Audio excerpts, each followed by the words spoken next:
নমস্কার, আমি আলপনা হোম কুকিংয়ে আপনাদের সকলকে স্বাগত। আমি আজকে নতুন একটা রেসিপি বানাবো। তার আগে আপনাদের কাছে আমার ছোট্ট একটা অনুরোধ, যারা আমার চ্যানেলটাকে সাবস্ক্রাইব করেননি, তারা ভিডিওটা ফুল দেখে লাইক করে এবার সাবস্ক্রাইব করে দিয়ে আমার চ্যানেলটাকে এগিয়ে নেওয়ার জন্য সাহায্য করবেন। এখানে আমি 3-4টে হাঁসের ডিম নিয়েছি।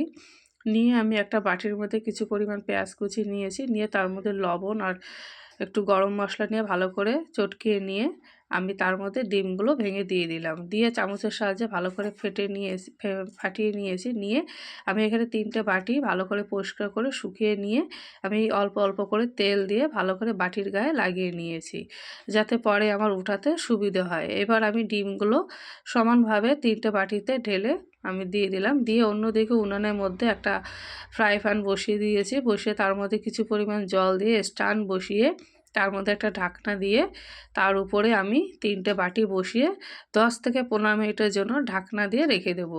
ওদিকে ঢাকনা দিয়ে এসে আমি এখানে কিছু মশলা কেটে নিচ্ছি। যেমন হচ্ছে একটা পেঁয়াজ কুচি করে কেটে নিলাম, আর 2টো লঙ্কা একটু চিড়ে নিয়ে নিলাম, আর নেব একটা টমেটোর অর্ধেকটা।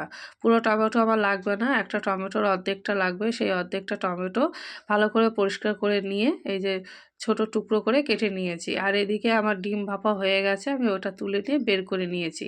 এবার একটা কড়াই বসিয়ে দিয়েছি। কড়াইয়ের মধ্যে 1/2 চামচের কম হলুদ গুঁড়ো এবং লবণ দিয়ে আমি ডিম যে ভাপাগুলো করেছিলাম সেটা একটু লাল লাল করে হালকা ভেজে নিয়ে নেব।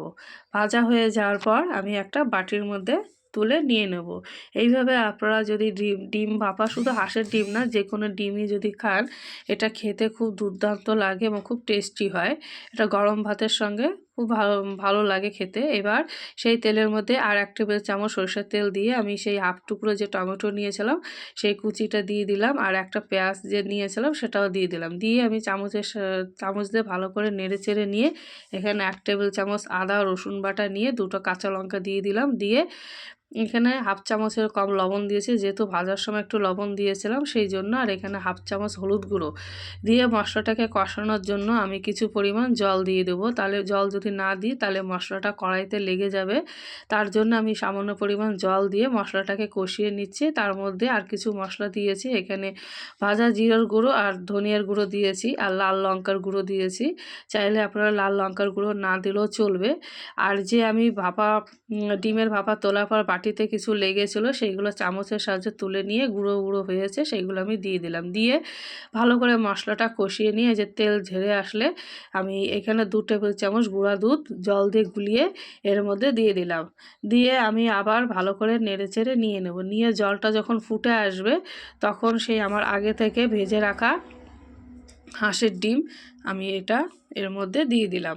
দিয়ে আমি আরও 10 থেকে 15 মিনিট পর্যন্ত ভালো করে জাল দিয়ে দেবো। তার আগে আমি 5 থেকে 10 মিনিটের জন্য আমি ঢাকনা দিয়ে ঢেকে রেখে দিলাম। এই যে 5-10 মিনিট পর ঢাকনাটা তোলার পরে আমার জলও ফুটে এসছে এবং ঝোলটা একটু শুকিয়ে এসছে। এবার আমি উপর থেকে নামানোর আগে ধনেপাতা কুচি দিয়ে নামিয়ে নেব। তো বন্ধুরা, আমার রেসিপিটা কেমন হলো আপনারা আমাকে কমেন্ট করে জানাবেন। আর যদি ভালো লেগে থাকে অবশ্যই লাইক, শেয়ার এবং সাবস্ক্রাইব করে দিয়ে আপনারা আমার পাশে থাকবেন। এবার আমার রান্না হয়ে যাওয়ার পর আমি বাটিতে করে আমি এই প্রত্যেকটা নামিয়ে নিচ্ছি। তো বন্ধুরা, আপনারা সবাই সবার প্রত্যেকের পাশে থাকবেন এবং আপনারা সবাই ভালো থাকবেন।